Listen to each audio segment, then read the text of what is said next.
Good morning class. Sanskrit व्याकरण के विषय में आज हम कुछ बातें करेंगे। देखिए, हिंदी व्याकरण का ज्ञान आप लोगों को पहले से ही है, लेकिन संस्कृत व्याकरण का ज्ञान जो है वो आप लोगों को अभी लेना है। इसलिए देखिए, संस्कृत व्याकरण में लिंग कितने प्रकार के होते हैं। हिंदी व्याकरण का पता है कि हिंदी व्याकरण में लिंग 2 प्रकार के होते हैं, पुल्लिंग और स्त्रीलिंग। लेकिन संस्कृत भाषा में जो लिंग है वो 3 प्रकार के होते हैं, पुल्लिंग, स्त्रीलिंग और नपुंसकलिंग।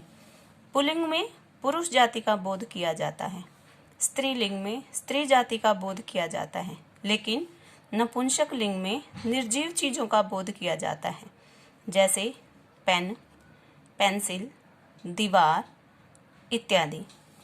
आगे है वचन। संस्कृत भाषा में वचन भी 3 प्रकार के ही होते हैं, एक वचन, द्विवचन, बहुवचन। एक वचन में एक के बारे में, द्विवचन में 2 के बारे में और बहुवचन में अनेक वस्तुओं के या व्यक्तियों के बारे में। आगे है पुरुष। संस्कृत भाषा में पुरुष को भी 3 भागों में बांटा गया है। नंबर 1 प्रथम पुरुष, नंबर 2 मध्यम पुरुष, नंबर 3 उत्तम पुरुष। संस्कृत के जो विद्वान हैं उन्होंने कहा कि हमारी जो भारत की जो संस्कृति है वह ऐसी है कि वे दूसरों का आदर करते हैं। इसी आदर को ध्यान में रखते हुए वह किसी भी अन्य व्यक्ति को उन्होंने वह की संज्ञा दी है। जिसे हम नहीं जानते हैं उसे उन्होंने प्रथम पुरुष माना है, लेकिन जिसे हम जानते हैं, जो हमारे सामने है, तुम है, आप है, वो मध्यम पुरुष में गिने जाते हैं। उन्हें किसका नाम दिया है? मध्यम पुरुष। जो अन्य है, जिन्हें हम नहीं जानते हैं, उन्हें प्रथम पुरुष। जिन्हें हम जानते हैं, जो हमारे सामने हैं, जिनके आमने सामने हम बात कर सकते हैं, वह मध्यम पुरुष। लेकिन संस्कृत के विद्वानों ने कहा कि जब मैं दूसरे को प्रथम पुरुष कह सकता हूँ, तुम्हें मध्यम पुरुष कह सकता हूँ, तो मैं इतना कम कैसे अपने आप को गिन सकता हूँ। इसलिए उन्होंने अपने आप को उत्तम पुरुष की उपाधि दी।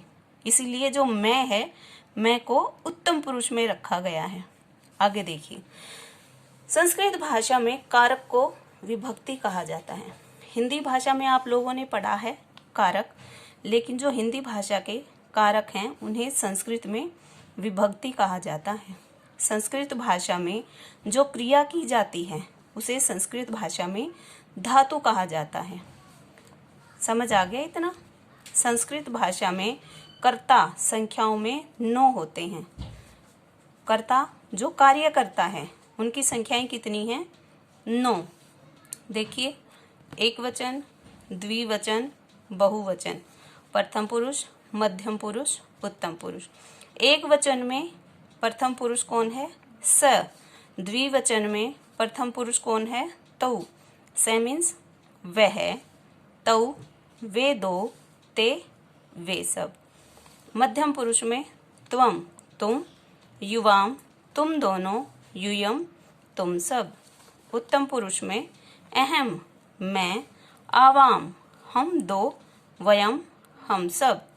आगे देखिए, स्त्रीलिंग में एक वचन को सा, द्विवचन को ते और बहुवचन को ता, सा ते ता। ऐसे ही नपुंसकलिंग में देखिए, एतत, एते, एता। ये सभी संस्कृत विषय में मैंने आपको जानकारी दी है, इन्हें ध्यान से याद कीजिए।